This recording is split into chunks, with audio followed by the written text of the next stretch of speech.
Assalamu alaikum my dear students. I hope all of you will be fine. Welcome to my YouTube channel Chase Your Dreams. आज मैं आप लोग से 10th class की chemistry का chapter 21 organic chemistry discuss करने लगी हूँ। इसका फर्स्ट लेक्चर है। सबसे पहले तो आपको इस चैप्टर में ऑर्गेनिक केमिस्ट्री के बारे में बताया हुआ है।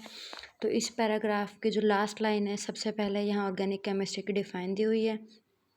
Organic chemistry is defined as that branch of chemistry in which we study compounds of carbon and hydrogen. Carbon और हाइड्रोजन के कंपाउंड्स को वो क्या कह रहा है? Hydrocarbon and their derivatives. के केमिस्ट्री की ऑर्गेनिक केमिस्ट्री की वो ब्रांच है जिसमें हम कार्बन और हाइड्रोजन के कंपाउंड्स को डिस्कस करते हैं और उनके डेरिवेटिव्स को। डेरिवेटिव्स का मतलब है कि कार्बन और हाइड्रोजन के अलावा कोई भी दूसरे एलिमेंट्स, जैसे कि उन्होंने ऊपर मेंशन किया हुआ है, ऑक्सीजन, नाइट्रोजन, सल्फर, हेलोजेंस, ये आके माइनर क्वांटिटी में उनके साथ अटैच हो सकते हैं। ये तो थी ऑर्गेनिक केमिस्ट्री की डिफ़ाइन। प्रीवियस क्लासेस में भी एज इट इज़ आप लोगों ने पढ़ी है। उससे जो अब टॉपिक का जो स्टार्ट है ना, वहाँ आपका ऑर्गेनिक कंपाउंड की डिफ़ाइन दी हुई है।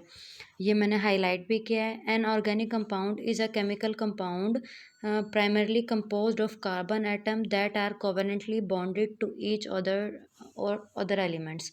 अब वो कह रहे हैं कि हमारे पास ऑर्गेनिक कंपाउंड है ना, वो जो बुनियादी तौर पे है कार्बन एटम से ही बना हुआ है। कार्बन एटम या तो अपने दूसरे कार्बन एटम से कोवेलेंट बॉन्ड के ज़रिए जुड़ेगा, या फिर दूसरे एलिमेंट्स जैसा भी हमने पढ़ा है, ऑक्सीजन है, नाइट्रोजन है, सल्फर है, वो माइनर क्वांटिटी में आकर उसके साथ अटैच हो जाएंगे। यहाँ मैंने ऑर्गेनिक कंपाउंड की कुछ एग्जांपल्स भी आप लोगों से डिस्कस किए हैं। बेंजीन हमारे पास एक ऑर्गेनिक कंपाउंड है, इसमें 6 कार्बन है और 6 हाइड्रोजन है। अल्कोहल है हमारे पास, ऑर्गेनिक कंपाउंड है। अब ये तो देखें, अभी उसने हमसे बात की थी हाइड्रोकार्बन और डेरिवेटिव। अब हाइड्रोकार्बन कौन से ऑर्गेनिक कंपाउंड होंगे? जो कार्बन और हाइड्रोजन से मिलकर बने होंगे। अब ये कार्बन और हाइड्रोजन से मिलकर बना है, यानी कि ये क्या हो गया हमारे पास? हाइड्रोकार्बन। और ये कार्बन और हाइड्रोजन के अलावा इसमें दूसरे एलिमेंट्स भी आके अटैच हुए हैं, तो ये क्या हो गया उनका? डेरिवेटिव। यानी कि आप इसे कह सकते हैं ये हमारे पास क्या हो गया? हाइड्रोकार्बन। और ये हमारे पास क्या हो गया? उसका डेरिवेटिव। यानी कि ये मेनली हाइड्रोकार्बन नहीं है, ये उसका डेरिवेटिव, और ये क्या है हमारे पास? हाइड्रोकार्बन। उसके अलावा अल्केन्स, कार्बन जब कार्बन से बॉन्ड बनाता है और सिंगल बॉन्ड हो तो वो तमाम कंपाउंड अल्केन कहलाते हैं। कार्बन कार्बन डबल बॉन्ड बनाए तो वो अल्कीन कहलाते हैं, और कार्बन कार्बन ट्रिपल बॉन्ड बनाए तो वो अल्काइंस कहलाते हैं। तो अल्केन, अल्कीन, अल्काइंस, ये सब भी सारे के सारे ऑर्गेनिक कंपाउंड्स में आते हैं। देखें, इसके अलावा हमारे पास आप लोग भी पढ़ते हैं, ऑक्साइड्स होते हैं, कार्बोनेट्स होते हैं, हाइड्रोजन कार्बोनेट्स होते हैं। अब इन सब में भी कार्बन भी मौजूद है और ऑक्सीजन भी मौजूद है, कार्बन भी मौजूद है, हाइड्रोजन भी मौजूद है, कार्बन भी मौजूद है। तो ये हमारे पास देखें, अगर हम ऑक्साइड्स की एग्जांपल लें तो कार्बन मोनोऑक्साइड हो गया, कार्बन डाइऑक्साइड हो गया। कार्बोनेट्स की एग्जांपल आप देखें, CO3 इसका फार्मूला होता है, कैल्शियम कार्बोनेट यहाँ मेंशन किया हुआ है मैंने, ठीक है। हाइड्रोजन कार्बोनेट, वो तमाम कंपाउंड जिनके लास्ट में HCO3 आ जाए वो हाइड्रोजन कार्बोनेट्स होते हैं। यहाँ मैंने एग्जांपल दिए सोडियम हाइड्रोजन कार्बोनेट। अब यहाँ कार्बन भी है, हाइड्रोजन भी है, लेकिन ये सारे के सारे आपके पास ऑर्गेनिक कंपाउंड्स नहीं है बल्कि इनऑर्गेनिक कंपाउंड्स हैं। ये ऑक्साइड्स की बात कर लें, आप कार्बोनेट्स की बात कर लें, हाइड्रोजन कार्बोनेट्स की बात कर लें, उसने बुक में भी इसलिए मेंशन कर दिया कि आप कभी कार्बन और ऑक्सीजन को देख के समझें कि ये ऑर्गेनिक कंपाउंड है। ये ऑर्गेनिक कंपाउंड नहीं, इनऑर्गेनिक कंपाउंड है, क्योंकि ऑर्गेनिक कंपाउंड कोई तभी होगा तब उसमें कार्बन सेंट्रल पोजीशन रखता है। तो यहाँ कार्बन को बेसिकली सेंट्रल पोजीशन हासिल नहीं है, बुनियादी हैसियत हासिल नहीं है, इसीलिए इन सब को हम ऑर्गेनिक कंपाउंड्स की कैटेगरी में नहीं डालते, बल्कि हम इन्हें काउंट करते हैं as a inorganic compound. First जो आपका पैराग्राफ था उसमें यही कुछ था पढ़ने को, मैंने ये सारा आप लोगों से डिस्कस कर लिया। अब उसके बाद जो सेकंड वो आगे स्टार्ट कर रहा है, वो आपको क्लासिफिकेशन ऑफ ऑर्गेनिक कंपाउंड्स के बारे में बता रहा है कि ऑर्गेनिक कंपाउंड्स हमारे पास इतनी लार्ज क्वांटिटी में अवेलेबल हैं कि हम उन्हें एज इट इज़ एक क्लास में तो नहीं पढ़ सकते। तो इसलिए उसने आपको इसमें बता दिया है there are millions of organic compound, it is practically not possible to study each individual compound to facilitate their study organic compounds. तो इसलिए उसने कितनी क्लासेस बता दी हैं? 2 बता दी हैं। पहली क्लास वो आपको बता रहा है ओपन चेन और एसाइक्लिक, यानी कि एक इसका नाम है ओपन चेन, और ओपन चेन को आप एसाइक्लिक कंपाउंड्स भी कह सकते हैं। दूसरी क्लास है क्लोज चेन, और इसे हम साइक्लिक और रिंग कंपाउंड्स भी कह सकते हैं। आज हम ओपन चेन को डिस्कस कर लेते हैं कि ओपन चेन और एसाइक्लिक कंपाउंड्स आपके पास कौन से हैं। कि हमारे पास सबसे पहले तो इसके बारे में थोड़ा सा उसने इंट्रोडक्शन बताया हुआ है।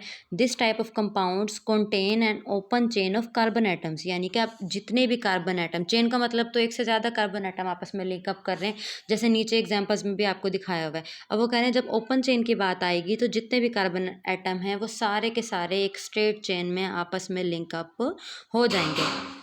द चेन में भी ब्रांच और नॉन ब्रांच। अब ये चीज़ समझने वाली है। अब वो कह रहे हैं कि जितने भी कार्बन आप कह रहे हैं ओपन चेन में हैं, तो वो चेन स्ट्रेट भी हो सकती है, यानी कि सारे के सारे एक कार्बन एक लाइन में भी आ सकते हैं। ब्रांच भी हो सकती है, यानी कि एक लाइन से कोई भी ब्रांच भी निकल रही होगी, ऐसा भी हो सकता है। Open chain compounds along with certain cyclic compound are also called aliphatic compounds।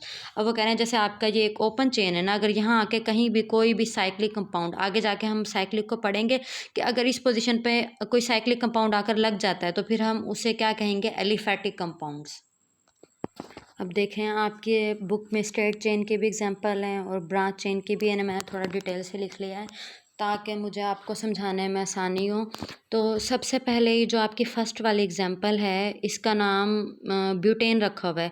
अब देखें, अब ब्यूटेन इसका नाम रखा क्यों है, ये बात भी तो आपके समझ में आनी चाहिए। देखें सबसे पहले तो आप देखें, आपको स्ट्रेट चेन में कार्बन है जितने भी सारे स्ट्रेट चेन में नज़र आ रहे हैं, कोई भी ब्रांच नज़र नहीं आ रही, तो मतलब ये स्ट्रेट चेन है। अब सेकंड क्या, आप इसका नाम कैसे आइडेंटिफाई करेंगे। अब आप देखें यहाँ सारे के सारे आपको सिंगल बॉन्ड्स नज़र आ रहे हैं, सिंगल बॉन्ड नज़र आ रहे हैं, तो उससे हमने इसका रूट नेम सेलेक्ट कर लिया। इसका रूट नेम लास्ट में हम लिखेंगे एन, यानी कि ANE, ये इसका रूट नेम हो गया। अब हम देखते हैं कितने कार्बन है, 1 2 3 4, काउंटिंग आप लिख लें 1 2 3 4। ये एक ऐसा कंपाउंड है जिसमें 4 कार्बन एटम्स मौजूद हैं। तो 4 कार्बन जब हम केमिस्ट्री में 9th क्लास में पढ़कर आए थे, मैथ एथ प्रो ब्यूट, तो ये सेम वहीं से आप 4 कार्बन वाला जब 4 वाली काउंटिंग आपने देखी थी, तो अब ये रूट नेम एन लगा दिया, तो प्रीफिक्स 4 के लिए हम क्या यूज़ करेंगे, यहाँ ब्यूट का। तो अब यहाँ हम ब्यूट लगाते हैं तो इस कंपाउंड का नाम हमारे पास बन गया ब्यूटेन। अब सेम ऐसे अगर आप नीचे वाला आएँ तो ये भी सेम है कि 4 कार्बन पे कंपाउंड मुश्तमिल कंपाउंड है। लेकिन अब आप ये देखें, ये 4 कार्बन तो हैं, लेकिन अब डिफरेंस क्या है कि यहाँ पर फर्स्ट कार्बन पर आपको एक डबल बॉन्ड नज़र आ रहा है। जब आपको डबल बॉन्ड नज़र आ रहा है तो अब रूट नेम चेंज हो जाएगा, यानी कि ये एन था तो ये क्या हो जाएगा, ईन हो जाएगा। अब ये देखें, ब्यूट तो ब्यूट रह जाएगा। उसके बाद उन्होंने यहाँ पर बुक में मेंशन किया है 1। 1 का मतलब है पोजीशन ऑफ फंक्शनल ग्रुप, कि आपका ये जो डबल बॉन्ड है वो कौन सी पोजीशन पर आकर लगा है, फर्स्ट पोजीशन पर, फर्स्ट कार्बन पर। अगर हम काउंटिंग करें यहाँ से 1 2 3 4, तो अब ये इसलिए हमने इसका नाम लिख दिया ब्यूट 1 इन। उसके बाद अब लास्ट वाला कंपाउंड अगर हम डिस्कस करें तो अब ये भी एज इट इज़ है। काउंटिंग करें 1 2 3 4, 4 कार्बन पर मुश्तमिल आपका कंपाउंड है। अब इसके लिए अब यानी कि ब्यूट तो इसमें लाजमी आएगा। अब ये देखें कि अब मैंने काउंटिंग ऐसे लिख दी, लेकिन ये काउंटिंग सही नहीं है, ये काउंटिंग गलत हो जाएगी। क्योंकि जब आपको कोई फंक्शनल ग्रुप नज़र आ रहा है, जैसे अब आपको OH नज़र आ रहा था, तो काउंटिंग आपने यहाँ से नहीं बल्कि यहाँ से स्टार्ट करनी थी। अब यहाँ आएगा 1, यहाँ आएगा 2, यहाँ आएगा 3, यहाँ आएगा 4। अगर कभी भी आपको ऑर्गेनिक कंपाउंड में कोई फंक्शनल ग्रुप नज़र आ रहा है तो आपने जो काउंटिंग स्टार्ट करनी है वो फंक्शनल ग्रुप वाली साइड से करनी है। यानी कि अब ये पहला कार्बन है, ये दूसरा कार्बन है, ये तीसरा कार्बन है और ये वाला फोर्थ एंड आपका लास्ट कार्बन है। अब ये कौन सा आपके पास फंक्शनल ग्रुप लगा है, अल्कोहल वाला लगा है, तो इसीलिए हम इसके लिए जब अल्कोहल वाला फंक्शनल ग्रुप ऑर्गेनिक कंपाउंड में लगता है तो इसके लिए हम यूज़ करते हैं ओल का वर्ड। तो ब्यूट एन 1 ओल, ये इसका नाम हो जाएगा। या अगर कंबाइन करके लिखें, आपकी बुक में तो मेंशन नहीं है, इसे हम ब्यूटानोल भी कह सकते हैं, ब्यूटानोल। ठीक है, ब्यूटानोल आप इसका नाम ब्यूटानोल भी कह सकते हैं, ब्यूटेन 1 ओल भी कह सकते हैं। दोनों में से आपको जो इजी लगे आप यूज़ कर सकते हैं। अब उसके बाद है ब्रांच चेन कंपाउंड्स। अब ब्रांच चेन कंपाउंड्स में अब सेम बात है। अब स्ट्रेट चेन में तो सीधी चेन में थे, ब्रांच चेन में लाजमी सी बात है कि ब्रांच कोई जुड़ी हुई होगी आगे। अब देखें 3 कार्बन एक स्ट्रेट लाइन में है, मैंने अलग अलग हाईलाइट किया है पिंक कलर से और इधर ग्रीन कलर से। ये हाईलाइट मैंने अलग अलग इसलिए किया ताकि आपको पता चले ब्रांच कैसे।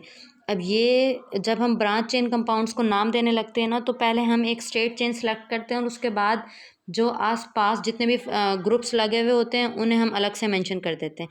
जैसे मैंने ये चेन सेलेक्ट की, इसे 1 मेंशन किया, इसे 2 मेंशन किया और इसे मेंशन किया 3। और यहाँ पर अब हमारे पास अब ये देखें CH3 लगा है, इसे हम क्या कहते हैं, मिथाइल ग्रुप। अब ये हमारे पास, अगर हम इसका नाम अब देखें, मिथाइल ग्रुप लगा है, कौन सी पोजीशन पे लगा है, 2। अब 3 कार्बन वाला कंपाउंड क्या होता है हमारे पास, अब सिंगल सिंगल सारे बॉन्ड है तो प्रोपेन होता है, ठीक है। प्रोपेन अब सेकंड पोजीशन पर लगा है मिथाइल ग्रुप, तो इसीलिए इसका नाम क्या हो जाएगा, 2 मिथाइल प्रोपेन। अब प्रोपेन इसका नाम आ गया हमारा पास अल्केन्स की वजह से कि ये एक अल्केन है, तो प्रोपेन आ गया रूट नेम। मिथाइल ग्रुप लगा हुआ है। अब अगर हमने पोजीशन को और उसके बाद ग्रुप को अलग करना होता है तो हम ये डैश लगाते हैं। अगर हमने 2 पोजीशंस को आपस में अलग करना होता है तो हम बीच में कोमे वाला वर्ड यूज़ करते हैं आगे जाके। अब ये देखें सेम ऐसे यहाँ आ भी गया इसका यूज़। अब आप देखें, अब सेम ऐसे यहाँ, अगर यहाँ भी आपने एक चेन सेलेक्ट करनी थी ताकि ब्रांच को आप सेपरेट कर सकें। अब दोनों तरफ कार्बन, वो हम चेन सेलेक्ट कर लेते हैं जिसमें कार्बन एटम्स की तादाद क्या हो, ज़्यादा हो। लेकिन यहाँ सेम था दोनों। यहाँ से अगर मैं काउंटिंग करती हूँ 1 2 3, अगर ये वाली चेन लेती हूँ 1 2 3, तो कोई भी आप ले सकते हैं, इसमें कोई भी मसला नहीं है। अब आप देखें, मैंने इसे कार्बन 1 कंसिडर किया, इसे 2, इसे 3। अब ये 3 कार्बन पर मुश्तमिल कंपाउंड आप लोगों को पता है क्या होता है, प्रोपेन होता है, ठीक है। अब उसके बाद हमने फंक्शनल ग्रुप सेलेक्ट करना है। अब ये देखें, अब ये सेंट्रल कार्बन पर यहाँ भी एक ग्रुप लगा है, यहाँ भी एक ग्रुप लगा है, यानी कि सेकंड पोजीशन पर लगा है, क्या लगा है, मिथाइल और मिथाइल। यानी कि कितने मिथाइल हैं, 2। तो क्या आ जाएगा, 2 कितनी बार, 2 बार, क्योंकि दो दफ़ा लगे हुए हैं ना। एक इसके लिए 2, फिर कोमा लगाएंगे, फिर इसके लिए 2 लगाएंगे, फिर हमारे पास क्या आ जाएगा, डैश आ जाएगा, फिर उसके बाद प्रीफिक्स हम लगाएंगे। देखें, मिथाइल तो फंक्शनल ग्रुप, जो इसके साथ अलग से अल्काइल ग्रुप लगे हैं वो हो गए, और प्रीफिक्स हम लगाएंगे डाइल, क्योंकि कितने मिथाइल हैं, 2। तो क्या हो जाएगा, डाई मिथाइल। आई होप ये लेक्चर आप लोगों को समझ आया होगा अच्छे से। आज जो टॉपिक था हमारा ऑर्गेनिक केमिस्ट्री, तो ओपन चेन और एसाइक्लिक कंपाउंड्स तक कवर कर लिया है। नेक्स्ट हम डिस्कस करेंगे क्लोज चेन और साइक्लिक कंपाउंड। थैंक यू, अल्लाह हाफिज़।